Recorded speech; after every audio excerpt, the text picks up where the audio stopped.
안녕하십니까. BTN 불교TV 전략기획실장 유건준입니다. 마음을 바꾸는 시간 고인사이드 강연 시작하도록 하겠습니다. 오늘은 누구보다 친절한 목소리로 유튜브를 통해 세상 사람들과 소통하는 스님, 그리고 누구보다 진지한 눈빛으로 사람들에게 오늘도 행복하게 살자고 말씀하시는 스님, 목탁소리로 군 장병들의 힘든 마음을 어루만져 주셨던 스님, 이 정도 설명드리면 누구신지 아시겠죠? BTN 불교TV 오늘도 행복했으면 좋겠습니다를 진행하고 계신 법상 스님을 모시고 일상 속의 마음 수행을 찾아보는 방법에 대해서 강연 청해 듣는 시간 마련했습니다. 법상 스님 자리로 모시겠습니다. 스님 안녕하세요. 안녕하세요. 네.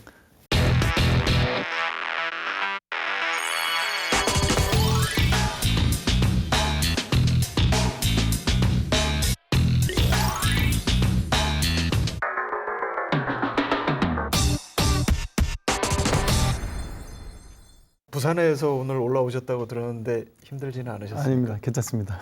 이제 스님 요즘 방송을 하고 계시기 때문에 네. 이 BTN 스튜디오가 그렇게 어색하지는 않으실 것 같은데 어떠신가요? 네, 방금 전에도 여기서 촬영했던 네. 아주 여기 익숙한 공간입니다. 네.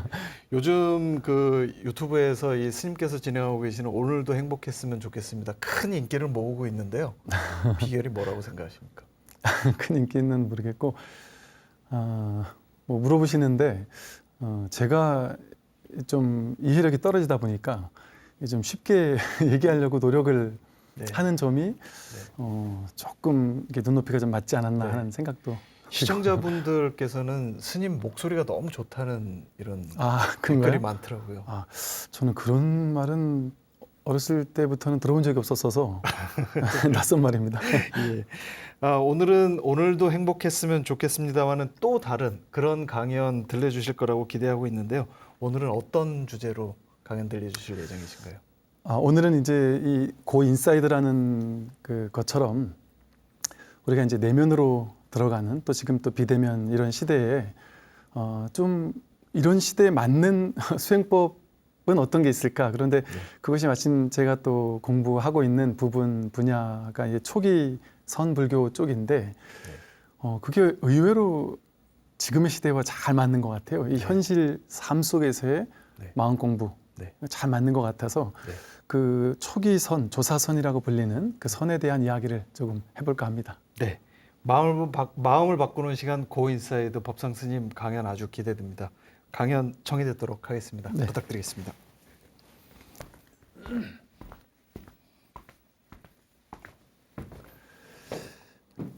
네, 반갑습니다. 앞으로 이런 비대면 시대가 좀 지속될 수도 있지 않겠느냐 하는 이제 우려를 하시는 분들도 많이 계세요. 이 BTN에서 저에게 몇 달 전에 이제 고인사이드에 대한 이야기를 아이디어를 말씀하셨어요. 근데 그때 아주 이거 기획을 너무 잘하셨습니다라는 생각이 들었거든요. 지금 밖으로 나가지 못하다 보니까 많은 사람들이 뭐 여행도 떠나지 못하고 또 내가 평소에 하던 것들도 하지 못하고 또 이렇게 친구들과 만나서 카페에 가서 이렇게 수다를 떨고 하는 것도 조금은 어려운 이제 그런 시대를 좀 보내고 있습니다. 그러니까 전혀 한 번도 겪어보지 못하던 그런 시대다 보니까 이런 시대에 사람들이 처음에는 상당히 좀 답답해 하더라고요.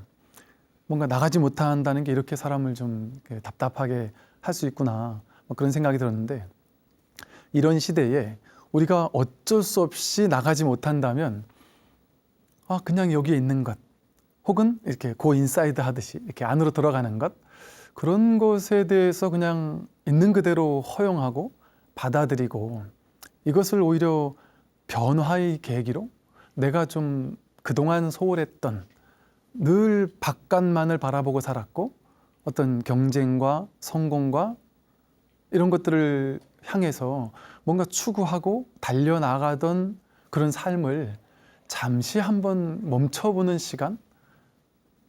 그래서 내가 전혀 한 번도 관심 갖지 못했던 자신의 내면으로 한번 들어가 보는 시간, 그런 시간들이 어쩌면 지금 이렇게 삶으로서 주어졌거든요.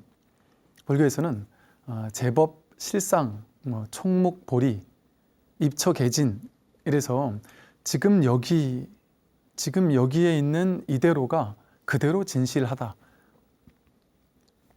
지금 이것 말고 또 다른 진리를 말할 수 없다. 눈앞에 목전이 그대로 진실이다라는 얘기를 하거든요. 나에게 주어져 있는 이 현실 자체가 진실로서 왔다는 거죠. 이대로가 진리라면 지금 팬데믹, 코로나 이런 것 때문에 우리가 나갈 수 없는 상황이라면 지금으로서는 나가지 못하는 이것이 진실입니다. 그러면 지금 여기에서 내가 할 수 있는 것이 무엇인지를 한번 되짚어 봐야 되겠죠. 불교는 바깥으로 치달려 구하던, 바깥을 향하던 시선을 문득 돌이킨다는 말은 지금까지 한 번도 이 바깥을 향해 치달리던 마음을 멈춰본 적이 없다는 거죠.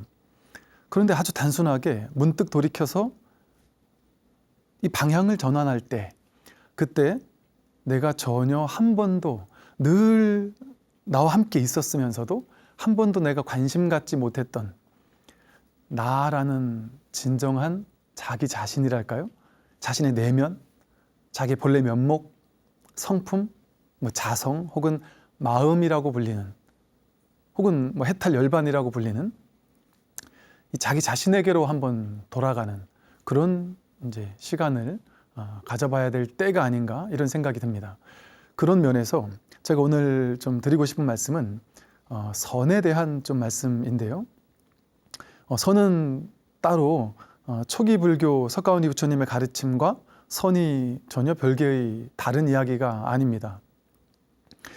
저 또한 오랫동안 불교를 공부를 하면서 불교 교리 공부도 했고요. 또 불교 대학에서도 불교를 공부했고요. 온갖 다양한 기도, 수행 방법, 명상 방법, 참선, 좌선, 윗바사나, 가나선 온갖 다양한 그 수행들을 오랜 세월 이렇게 나름으로 열심히 해왔습니다. 그러다가 이것에서 뭔가 제가 확연하게 이렇게 저를 만족시킬 만한 그런 답을 얻지 못했을 때는 또 지금 인류 역사 속에 있었던 다양한 사상, 철학, 종교, 또 다양한 어떤 성자들, 현자들의 말씀들 이런 것들을 글을 통해서든 또 다양한 방법으로 또 접해보기도 했었고요. 그러면서 이 정말 진실이 무엇일까? 깨달음이라는 것이 무엇일까? 또 내가 정말 누구인가? 부처님께서 말씀하신 이 깨달음이라는 것이 도대체 무엇인가에 대한 궁금증, 그런 것들이 늘 있어 왔습니다. 그러나 제가 알고 있는 것들은 기존에 우리가 행하던 많은 수행 방법들이었고요.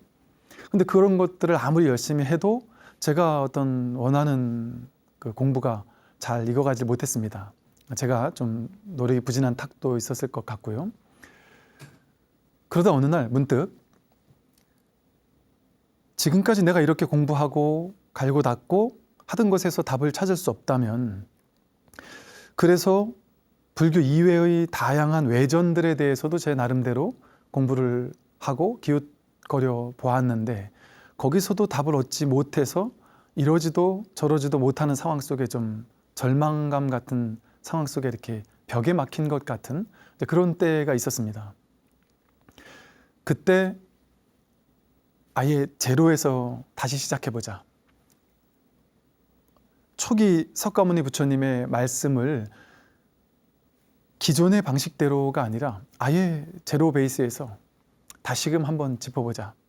그리고 막연하게 우리가 선불교하면 어렵다, 너무 어렵다라는 이런 그 생각이 많았는데 그런 기존의 편견들을 다 내려놓고 다시 하나에서부터 보자라는 그런 생각이 있어서 다시금 바라보기 시작을 하던 기회가 있었습니다. 저는 너무나도 놀랐던 점이 뭐냐면 제가 기존에 공부해왔던 그 선불교가 다시금 새롭게 들어오기 시작하는 거예요. 물론 석가모니 부처님의 가르침도 다시금 이렇게 바라봐지기 시작하더군요. 초기 선불교의 가르침은요, 어찌 보면 지금 이 비대면 시대에 너무나도 적절한 가르침입니다. 여러분 혹시 그동안 우리는 수행을 통해서만, 기도를 통해서만 깨달을 수 있다, 이 괴로움의 문제를 해결할 수 있다라고 너무나도 당연하게 생각해 왔습니다. 그런데 만약에 제가 혹은 누군가가 법문을 듣고 깨어날 수 있다라거나 수행, 우리가 생각하는 방식의 그런 유의 조작의 수행을 통해서도 물론 깨어날 수가 있지만 유의 조작의 수행이 아닌, 쉽게 말해 하되 함이 없이 행하는, 이것이 어찌 보면 중도 수행인데요. 중도 수행이라는 말 하면 우리는 머리에 확 와닿지 않듯이 중도라는 것은 특정한 방법이 아닙니다. 방법 아닌 방법이고 길 없는 길이거든요. 아무것도 할 게 없는데 그렇다고 아무것도 안 하는 길은 아닙니다. 법문을 듣다가 내가 괴로움의 문제가 문득 해결이 되는 순간이 찾아올 수 있을까요? 그런 가능성이 혹시 있을까요? 일상생활에서도 어떤 이야기를 듣다가 뭔가 꽉 막혀있던 문제가 문득 어느 한마디에 탁 해결되는 경우도 있습니다. 어떤 분은 한 일주일, 2주일 너무 괴로워서 힘들었었는데 하다못해 고속도로 휴게소에 가서 앞에 이렇게 화장실 앞에 이렇게 써여져 있는 글귀가 하나 있었대요. 근데 그 글귀 하나를 탁 보고 지난 2주 동안의 문제가 그냥 싹 해결돼 버렸다라는 얘기를 한 사람도 있었어요. 이렇게 세속에서도 뭔가 내 안에 문제가 있고 그 문제를 해결하려는 열정을 마음속에 품고 있다면 어느 날 문득 그 문제가 해결이 되는 것들을 우리는 경험합니다. 그런데 이 선이라는 것이 우리는 보통 이제 초기의 활발했던 그 육조 해능 스님, 남학회양, 마조, 백장, 황벽 임재, 조주, 운문 스님 등 이런 어떤 이름만 들어도 아주 걸출했던 그 당시에 선사 스님들의 시대를 우리는 보통 이제 조사선이라고 하고 초기 선이라고 이렇게 부릅니다. 그런데 놀라운 점이 있어요. 그 초기 선은 우리가 좀 생각하기 좀 어렵습니다. 무슨 말이냐면 보통 우리는 가나선 하면 좌선하고 앉아서 화두를 들어야 수행이라고 생각을 했고요. 연부를 하거나 다란이를 독성하거나 절수행을 하거나 윗바사나를 하거나 호흡을 관찰하거나 어떤 특정한 대상에 집중을 하는 어떤 그런 수행의 방법을 통해서 깨달음에 이르는 것이다. 이렇게 우리는 너무나도 당연하게 그것이 수행이야, 그것이 불교야 라고만 배워왔습니다. 당연하죠. 그것이 불교입니다. 그런데 그것만이냐? 그거 아닌 또 다른 가능성, 또 다른 가능성이라는 말이 조금 그렇긴 한데 제가 조금 약간 좀 색다른 듯한 느낌의 말씀을 좀 드려야 될 것 같은데요. 수행이 필요 없다는 말이 아니라 중도라는 수행의 안목, 불이중도라는 그것이 바로 진짜 수행이라는 것을 우리는 알아야 하는 것이죠. 부처님 당시를 한번 보죠. 부처님 당시에 5비구가 처음에 부처님께서 5비구를 구제하러 녹야원에 갔을 때 5비구에게 한 일주일 정도 걸려서 5명의 비구가 다 아라한과를 증득합니다. 부처님께서는 중도, 사성제, 팔정도 등의 가르침을 법을 설해 주셨을 뿐이에요. 가까이 앉아서 법문을 해주셨고 5비구들은 한 명씩 차례로 깨어났습니다. 그 이후에 또 사리불과 목건년 존자가 250명의 도반들과 함께 부처님을 찾아왔을 때도요. 자료에 의하면, 경전에 의하면 250명의 제자들은 그날 아라한과를 깨달음을 얻었다 그러고요. 그 다음에 일주일 뒤에 목건년, 또 일주일 뒤에 사리불이 깨달음을 얻었다. 이렇게 나옵니다. 부처님의 법문을 듣고 깨달았단 말이죠. 우리가 아함경과 니까야 같은 초기 불교 경전들을 읽다 보면 어떤 질문을 하고 부처님께서 거기에 대해서 답변을 하시고 그 법문 끝에 몇 명이 아나함과를 증득했다. 몇 명이 아라한과를 증득했다. 심지어 야, 이게 가능한가 싶을 정도로 몇십 명, 몇백 명이 법문 듣고 아라한과를 증득했다라고 하는 내용까지도 나옵니다. 선의 황금기 때 선의 초기를 보면 마찬가지입니다. 선의 어록들을 보다 보면 앉아서 좌선하다 깨닫는다라는 이야기는 거의 찾아보기가 힘들거든요. 법문을 듣다 깨닫습니다. 주로가 그것을 언하대오라고 해요. 말끝에 깨닫는다. 법문 듣다 깨닫는다. 초기 선불교에서는요, 견성, 오도의 시스템이랄까요? 학습 시스템이 어땠냐면 법문 듣는 거, 첫 번째가 법문 듣는 거였고요. 그 다음이 독참이라고 해서 입실 지도 받는 것, 1대1로 법담을 나누면서 법거량을 통해서 문답을 통해서 법을 듣는 것이죠. 그 다음에 좀 그것도 부족한 사람은 이제 청이익이라고 해서 좀 보충 수업 같은 개념의 스승과 제자 간의 어떤 그 가르침이 있었습니다. 전부 다 법문을 듣는 겁니다. 말을 듣는 것이죠. 그것을 보고 스승이 제자에게 법을 깨달은 스승이, 마음을 깨달은 스승이, 견성해서 자기 성품을 확인한 스승이 자기가 확인한 그 성품짜리, 마음짜리를 곧바로 가리켜 보인다는 거예요. 그것을 직지인심 견성 성불이라고 합니다. 그냥 곧바로 가리켜 보이는 거예요. 가르쳐 주는 것이 아니라 딱 가리켜 보인단 말이죠. 그렇게 가리켜 보이는 것을 통해서 뜰 앞에 잣나무다. 법이 무엇입니까? 뜰 앞에 잣나무다. 마삼근이다. 차나 한잔 해라. 이런 식으로 법을 드러내 보여주는데 여기에서 제자는 당황합니다. 이게 도대체 무슨 말이지? 이게 무슨 부처가 어떻게 뜰 앞에 잣나무일 수가 있을까?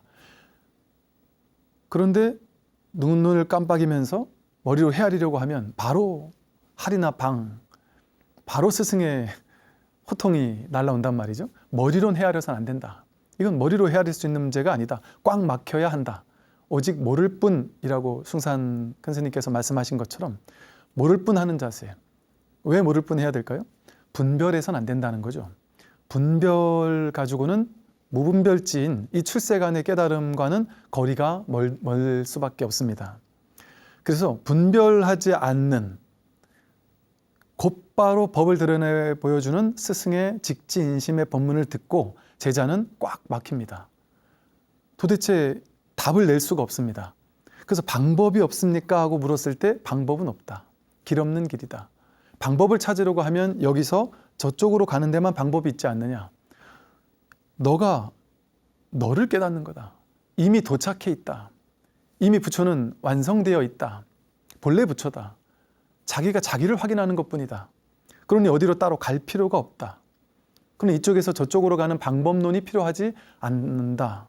라는 법문들을 꾸준히 듣는단 말이죠. 그러면 제자는 계속해서 꽉 막힙니다. 그런데 너 아직도 모르겠느냐? 매일 입실지도 한단 말이죠. 법문을 정기법문, 소참법문 혹은 대참법문, 상당법문이라고 하고요. 아침 저녁으로 조참, 만참법문. 그래서 정기, 비정기적인 다양한 법문들을 늘 스승은 제자와 했단 말이죠. 그럼 제자는 늘 그 법문을 듣고 혹은 개인적인 지도를 받고 하면서 계속해서 이 답답함, 이 깝깝하고 막막함, 이 답을 내야긴 해야 되겠는데 도저히 답을 낼 수 없는, 이러지도 저러지도 못하는 화두로 말하면, 간화선의 방식으로 말하면 의단동로가 되는, 화두가 그냥 탁 들려버리는, 나에게 화두가 그냥 확 들려버리는 그런 것이 초기 조사선에서는 억지로 화두를 줘서 화두를 들어라라고 했던 것이 아니라 스승이 법문을 통해서 저절로 화두가 들리도록 만들어 줬던 겁니다.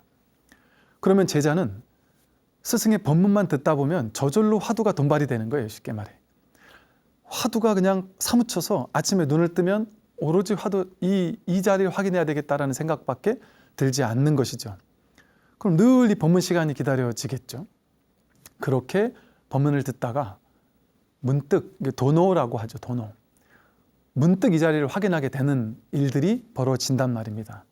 이게 이심전심이라고 해서 마음을 확인한 스승이 자기 마음을, 내가 확인한 그 마음을 곧바로 가리켜 보이면 제자는 그 마음을 도대체 뭔지 모르겠어서 꽉 막힌, 분별로서는 다가갈 수 없다라는 사실을 계속해서 스승의 말을 듣고는 꽉 막히는 그 화두가 들려있는 상태, 가나선언식 표현에 의하면 그 상태가 유지가 됩니다.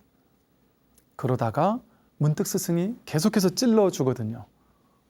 자꾸 법을 드러내 보여주고 아직도 모르겠는지 묻고, 그런 것들을 통해서 계속해서 막혀 있다가 문득 한번 해결되는 일이 벌어진단 말이죠.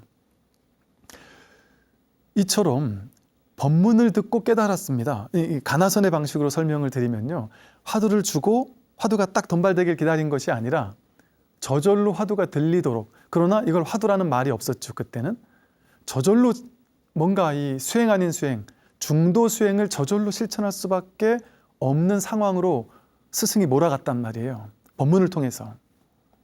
그러니까 저절로 들린 화두죠.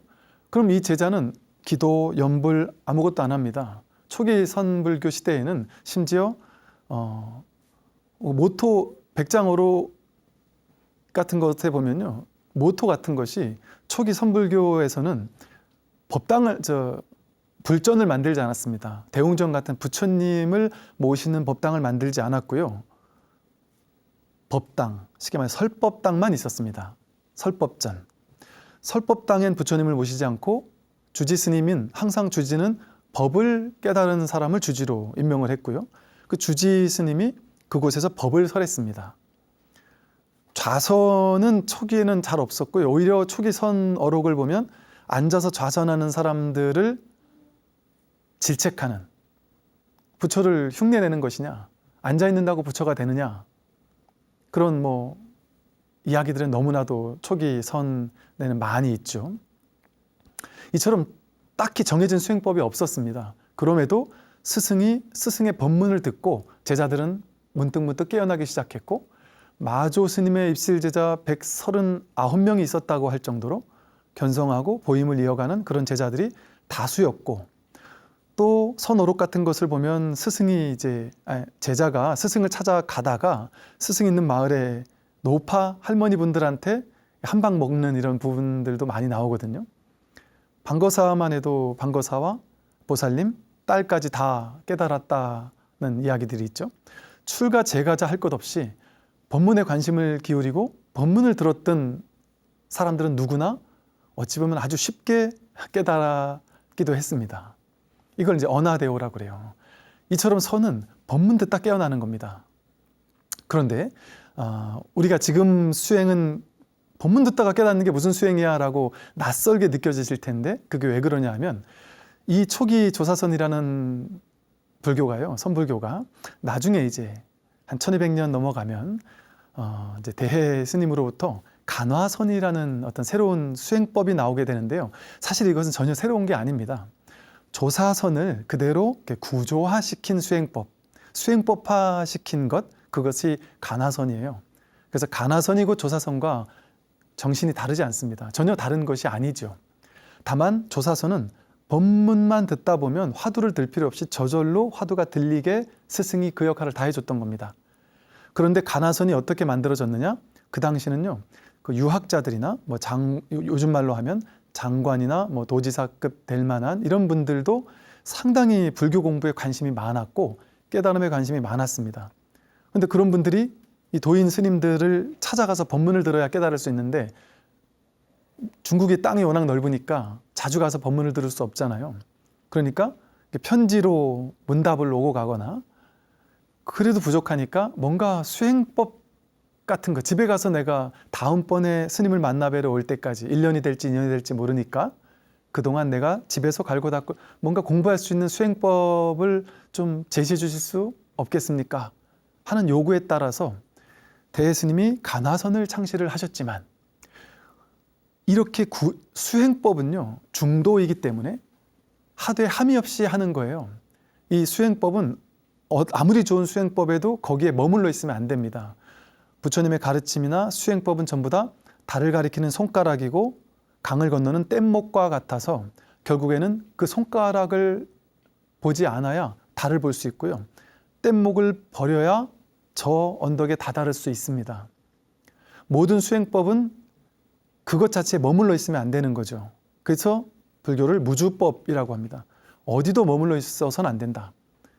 그래서 뭐 살인도 활임거민이 파주와 방행이니 하는 말을 써서 세웠다 무너뜨릴 줄 아는 것이 참된 법문이라고 합니다. 법문은 세우기만 해서는 안 된다는 거죠. 세운 그 법문은 반드시 스스로 무너뜨려야만 합니다. 깨뜨려야 한다. 왜? 안 그러면 그 수행법이나 그 공부에 집착하기 때문에 아무리 옳은 것도 거기에 집착하게 되면 그건 옳은 게 아니게 된단 말이죠. 이처럼 이럼에도 불구하고 어쩔 수 없이 많은 사람들에게 법을 펴기 위해서 이 법을 선을 가르쳐 주기 위해서 가나선을 구조화시켰다 보니까 여기는 어떤 치명적인 단점이 있을 수 있어요. 뭐냐면 이것을 내가 머리로 자꾸 헤아리고 이럴 수 있는 단점이 있단 말이죠. 그래서 그것을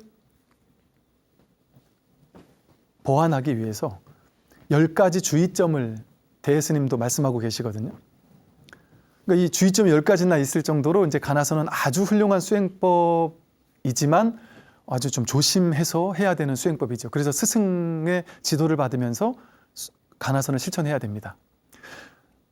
이처럼 가나선과 조사선은 아주 훌륭한, 우리를 깨닫게 하는 훌륭한 수행 방법이에요.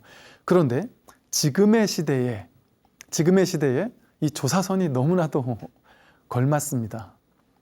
왜냐하면 그 당시는 조사선을 하고 싶어도 옆에 가서 법문을 들을 수 없었다 보니까 어쩔 수 없이 가나선이라는 수행법으로 발전을 한 것처럼, 그런데 가장 좋은 것은 법문을 항상 듣는 겁니다. 또 문답을 하는 겁니다. 지금의 시대는 스승이 아무리 멀리 있어도 이렇게 불교 TV를 통해서 또 뭐 유튜브 같은 것들을 통해서 인터넷이나 스마트폰을 통해서 충분히 법문을 들을 수 있습니다. 직지인심 견성성불하는 선의 법문을 누구나 언제나 들을 수 있고요. 24시간 아무 때나 마음만 내면 들을 수가 있는 시대이고요. 또 줌 같은 것들을 통해서 언제든 궁금한 것들을 물어보고 또 뭐 인터넷 홈페이지 같은 것을 통해서 댓글로 또 물어보고 다양한 방법으로 또 소통을 할 수도 있단 말이죠. 부처님께서 지금의 시대에 계셨다면 이렇게 TV나 유튜브나 인터넷을 통해 법문을 설하셨을 겁니다. 그러면 그 당시는 어쩔 수 없이 부처님께 직접 법문을 듣는 사람이 깨달았겠지만, 물론 가능하다면 대면이 훨씬 좋죠. 선에서도 당연히. 그러나 그러지 못하는 상황이라면 이렇게 언론이나 TV나 유튜브나 이런 것들을 통해서 직지인심의 법문을 들을 수가 있고, 실제로 지금의 시대는 이 선을, 초기 선을 우리나라뿐 아니라 우리나라 스님들뿐 아니라 서양에서도 곳곳에서 이 선에 대한 어떤 법을 펴는 스승들이 점점 많아지고 있는 시대입니다. 그리고 실질적으로 그 법문을 듣고 한 번 대면하지도 않았는데 법문을 듣고 유튜브에서 불교 TV 법문을 듣다가 문득 자기 본성을 확인하는 사람들도 분명히 있는 그런 시대이기도 합니다. 지금의 이 시대는 어찌 보면 이 불교의 마음 공부를 하는 데 있어서는 아주 놀라운 시대라고 생각이 돼요. 그래서 이것이 조금 더 변화 발전한다면 놀라운 속도로 빠르게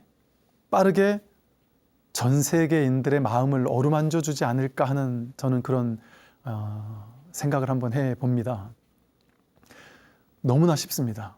심지어 저희 유튜브 들으시는 분들 중에는 뭐 기독교, 천주교, 타종교 분들도 어쩌다 한 분 계시는 게 아니라 의외로 많으시고요. 심지어 타종교 성직자분들도 계시고, 종교가 없이 나는 종교는 믿지 않아라고 하시던 분들도 많이 들으시는데, 놀라운 점은 몇 번 듣다가 갑자기 나도 모르게 내가 왜 이러는지도 모르게 몰입이 되어서 몇 달을 어떻게 내가 한 가지 이야기를 이렇게 오래 들을 수 있지? 싶을 정도로 깜짝 놀란답니다. 그냥 눈만 뜨면 이 법이 궁금하고 잠시도 쉬지 않고 이 법문을 듣고 싶은 마음이 저절로 일어나서 한 3개월, 5개월, 6개월 그냥 이 법에만 관심을 가지는 거죠. 답답함, 이 화두가 확 들려있는 상태인 거죠. 이게 저절로 이루어진다는 거죠. 따로 자선하지 않아도, 수행하지 않아도 직진심의 법문을 듣는 걸 통해서 이런 일들이 가능할 수 있다라는 하나의 가능성을 아마 이 고 인사이드를 통해서 다양한 수행법들을 많은 분들이 이렇게 제시를 하셨을 것이고, 저 또한 우리 그 초기 선불교라는 그 조사선이라는 어떤 하나의, 어찌 보면 하나의 분야일 수도 있고 어찌 보면 부처님의 중도의 가르침일 수도 있는 이 선의 하나의 또 다른 방식, 이 비대면 언택트 시대에 참 맞는 방식, 이것을 여러분들에게 한번 좀 제시해 드리고, 이런 공부의 방법도 있을 수 있구나, 이렇게 막 열심히 갈고 닦는 수행법이 아니더라도 편안하게 비대면으로 집에서 법문을 듣는 것을 통해서 내 괴로움의 문제를 일시에 문득 해결할 수가 있구나. 이것은 작은 공부가 아니거든요. 생사 문제를 해탈하는 공부거든요. 죽음이 더 이상 두려워지지 않는 공부, 내가 누구인지를 분명하게 확인하는 공부, 일체 모든 괴로움을 송두리째 끝내버리는 공부가 바로 부처님 마음 공부입니다. 그래서 이 선의 어떤 가능성을 오늘 한번 여러분들에게 이렇게 소개해드리는 그런 시간을 가지는 것으로서 오늘 이 고 인사이드, 오늘 이 시간을, 제 강의는 마감하고자 합니다. 네, 들어주시느라고 고생 많으셨습니다. 감사합니다.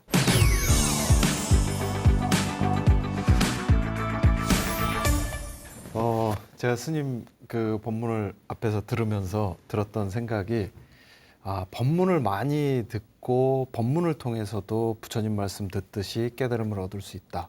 그 굉장히 인상적인, 그 초기 경전에는 굉장히 많이 나오는 말이지 않습니까?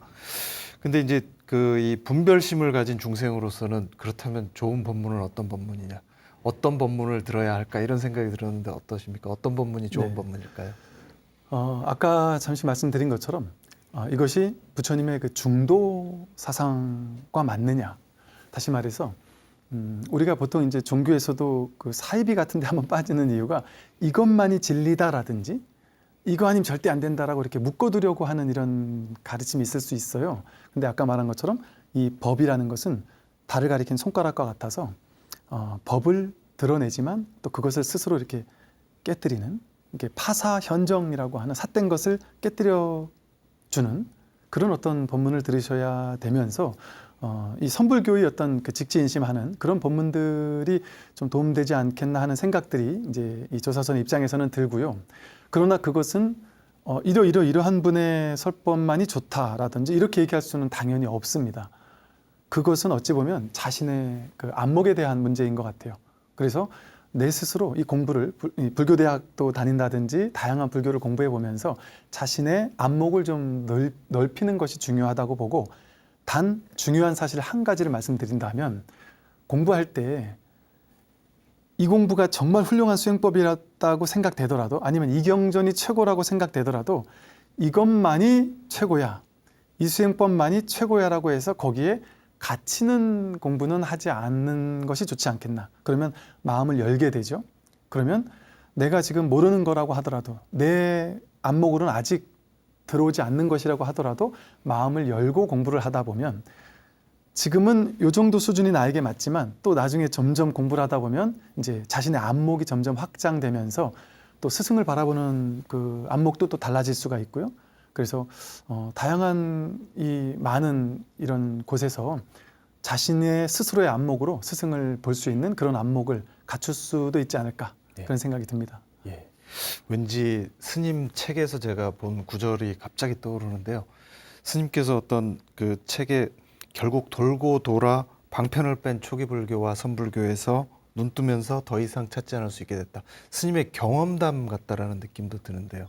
맞습니다. 그러니까 우리가 정말 공부를, 저 또한 다양한 수행법을 많이 이렇게 돌고 찾고 그래 했었는데, 결국에는 정말 석가모니 부처님의 그 가르침, 그리고 또 이 초기 선불교의 또 가르침, 그 두 시대야말로 부처님의 이 가르침을 정말 그 방편을 제거하고, 또 이 온갖 이게 기복적인 요소라든지 이런 것들을 제거하고 곧바로 법을 드러내는, 곧바로 중도를 드러내 보이는 어떤 그런 가르침이 아닌가 싶고, 모르긴 해도 이 세상에 다양한 사상, 철학, 영성, 종교, 다양한 것들이 있는데, 그 모든 것의 어떤 그 근원이 되는 원천 진실이랄까요? 그리고 이 깨달음과 깨달음 이후까지 어쩌다 한 번씩 깨달음의 세계를 이렇게 터치하는 전통은 여기저기 좀 있을 수가 있는데, 아주 고구정령이 깨달음과 깨달음 이후의 보임 수행에 이르기까지 온전하게 법을 설하고 텍스트로, 아주 온전한 텍스트로 이렇게 남아있는 그런 경전과 어록을 보유하는 것은 이 불교, 초기 불교, 선불교, 선어록, 경전, 이거 이외에 저는 딱히 보지 못해서 정말 이것이야말로 우리 인류 정신 문명에서 아주 놀라운 그런 공부라고 생각을 합니다. 네. 저는 이 돌고 돌아라는 말에 이렇게 상당히 인상적이었거든요. 스님께서 얼마나 많은 고민을 하시면서 이 과정을 거쳐내셨을지 그런 게 이 표현에서 느껴지고요. 그리고 이제 또 눈 뜨면서 뭔가 이제 더 이상 찾지 않을 수 있게 됐다라는 게 어떤 스님의 수행의 결과를 보는 것 같아서 굉장히 인상적이었습니다. 조금 화제를 돌려서 스님께서는 이 군승 법사로서 군 장병들의 멘토로서 한 20년 넘게 활동을 네. 하셨는데요. 군 장병들 20년 넘게 만나시면서 많은 느낌이 있으셨을 것 같습니다. 특히 젊은 불자가 요즘 상당히 희귀한 그런 네, 시대가 네. 됐는데 우리 불교 현실 그리고 스님께서 만나셨던 군 장병들과의 어떤 만남 어떠셨습니까? 제 젊은 날에 만났던 이제 군 장병들과 또 이 젊은 친구들과 법회를 하고 이럴 수 있는 그 시간들은 저한테 뭐 정말 선물과도 같은 그런 시간들이었고요. 저 스스로가 중고등학교 때 어릴 때 좀 힘들었던 상황을 이 부처님 가르침을 통해서 이겨내고 또 놀랍게 변화되는 모습을 이렇게 느껴보고 했던 터라 제가 어릴 때부터 이 젊은 친구들 포교 여기에 관심이 많았습니다. 제가 처음 출가했을 때도 여기 BTN 주변인데요. 서울 서초동에 제가 출가했던 도량에서 은사 스님의 말씀을 듣고 이제 청년회를 조직하려고 정말 시간과 돈과 에너지와 열정을 막 다 투여해서 정말 열심히 1년 넘게 그 청년회를 만들었거든요. 그런데 그렇게 많은 에너지를 투여했는데 청년회 회원이 이제 10명 조금 넘어간 거예요. 근데 이제 절에서는 그것도 이렇게 젊은 사람들이 10명 넘는 것도 대단하다라고 했지만 이렇게 젊은 청년들을 포교하기가 쉽지 않구나 이런 마음을 가졌었는데 군에 갔더니 정말 제가 아주 작은 관심 또 작은 어떤 사랑 또 그 친구들이 또 힘들고 또 군에서 또 나름대로의 고민들이 있지 않습니까? 그런 것들을 들어주고 또 이야기해주고 또 전방 막 오지에는 외지인들 낯선 사람들이 들어오는 것도 쉽지 않은 일인데 저희가 다니면서 이렇게 그들을 만날 수 있다라는 게 너무 좋은 경험이었고요. 또 이렇게 군에 있는 스님들은 그 법회만 하는 것이 아니라 그 주중에는 일요일 날은 법회라고 주중에는 모든 부대를 돌아다닙니다. 그래서 많은 부대를 돌아다니면서 그때는 이제 인성 교육이라든지 뭐 사생관 교육이라든지 이런 교육들을 하는데 그럴 때 불자만을 만나는 게 아니라 전 장병을 다 만납니다. 그리고 그 부대에서 가장 힘들고 가장 좀 절망적으로 힘들어하는 친구들을 또 강의를 끝나고 나면 또 상담을 해주고 그러면서 정말 다양한 모든 그 종교 넘어서서 많은 사람을 이렇게 마주할 수 있고 그러니까 1년 그렇게 고생해서 10명도 만들기 어렵지만 제가 맘만 내면 매일 300명, 500명 이렇게 장병들과 만나서 이야기 나누고 이 공부의 이야기를 하고 그렇다고 종교 이야기는 안 하더라도 삶에 대한 이야기들을 이렇게 함께 나눌 수 있다는 게 너무나도 그 참 행복한 일이었고 그러면서 또 이렇게 상담하고 이러면서 만났던 친구들을 통해서 제가 그들을 도와줬다기보다는 그 친구들 때문에 제가 너무 많은 것들을 배우고 그럴 수 있는 아주 좋은 너무나도 이게 값진 그런 시간이었습니다. 네. 스님을 그 찾는 불자들도 이제 점점 많아지고 기대를 거는 사람들도 많아지고 있습니다. 앞으로 10년 스님 어떤 계획 갖고 계신가요? 앞으로 10년씩이나요. 10년까지는 모르겠고요. 저는 이제 그 실제로 그렇게 계획이 없어요. 네. 그 계획이라면 그냥 이게 법문은 계속하지 않겠나.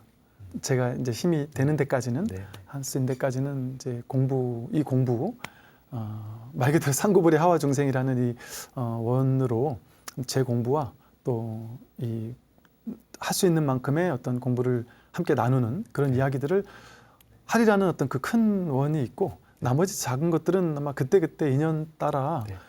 저절로 이제 주어지는 것에 좀 맡기게 될 것 같고 네. 그러나 이제 좀 제 성격상 막 번거롭게 막 이렇게 다니고 막 이런 것들을 그렇게 막 좋아하진 않다 보니까 네. 이렇게 주어진 인연 네. 소중하게 가꾸면서 네. 제가 주어진 자리에서 제가 할 수 있는 최선을 네. 다하고 있지 않을까 네. 하는 생각이 듭니다. 예, 저희는 계속 스님 좋은 법석에 모실 수 있도록 노력을 하겠습니다. 그리고 또 저희가 불교TV가 마련한 오늘도 행복했으면 좋겠습니다. 강연을 통해서 계속 법상 스님의 법문 만나실 수 있으니까요. 저희 불교TV도 계속 사랑해 주셨으면 감사하겠습니다. 스님 오늘 강연 감사합니다. 네, 고맙습니다. 감사합니다. 네. 네, 감사합니다.